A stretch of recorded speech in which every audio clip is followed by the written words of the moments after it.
Clam chowder, a bowl older than the nation that claims it. From the cold gray harbors of New England, from Boston and from Gloucester, where Breton and Cornish fishermen carried an old word for the cauldron, CHOW-der, and filled it each evening with the milk of the sea. Real chowder was never meant to be thick as paste. The kitchens that ladle it from a tub of cornstarch have forgotten what it was. A true chowder thickens itself, slowly, from the starch of its own potatoes and the fat of slow rendered pork. It asks only for patience and the freshest clams the tide will give. 2 servings, 20 minutes to prepare, 30 to cook. You will need 12 fresh little neck clams in the shell, 2 large russet potatoes, 2 cups of clam broth, 4 ounces of salt pork, 3 sprigs of thyme, 1 bay leaf, half a teaspoon of cracked black pepper, a pinch of sea salt, 1 cup of finely diced yellow onion, and 1 cup of rich velvet cream. First, the clams. Scrub each shell beneath cold water. Bring a little water to a boil. Lay the clams in and cover them. In 5 or 6 minutes, they open, one by one. Pour off that pale broth and keep it, every drop. It is the soul of the dish. Lift the meat from the shells and set it gently aside. Now the salt pork. Cut it small and let it down into a heavy pot over a low flame. Slowly, it renders. The fat grows clear and golden. The little cubes turn crisp at their edges. Lift the cracklings out with a slotted spoon and save them. And that liquid gold left behind, that you keep. Into the warm pork fat, the onion, 1 cup, finely diced. Let it soften over a steady heat. 5 minutes, no more. You do not want color here.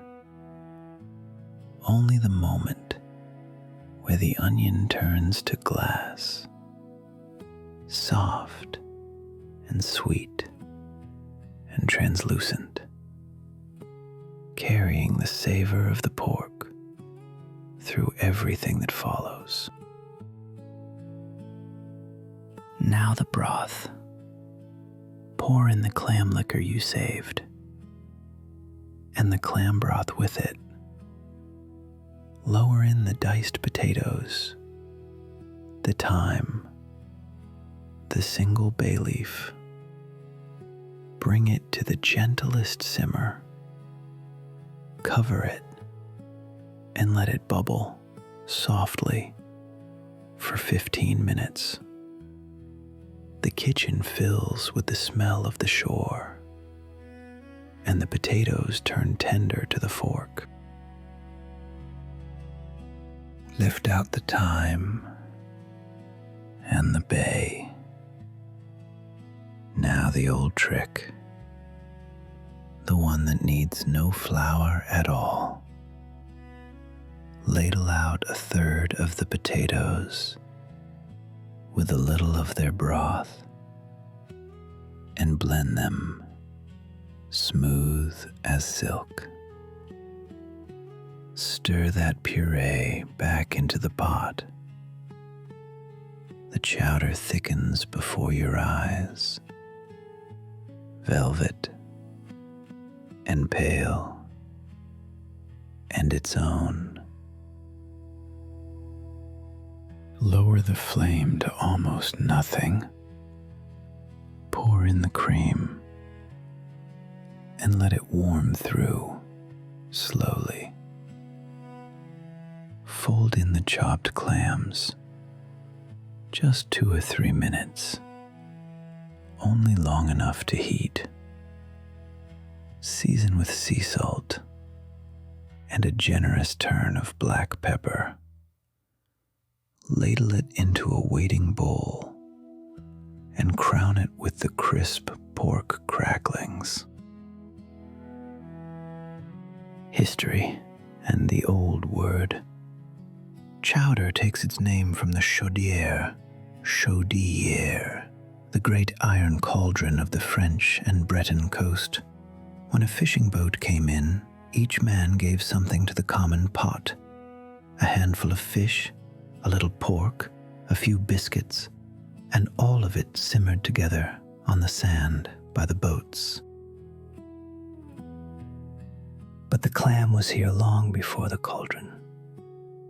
Along these same shores, the Wampanoag, and their neighbors gathered the round, hard-shelled quahog, for 1,000 years and more. From its purple and white shell, they cut wampum, the beads that carried memory and treaty and law.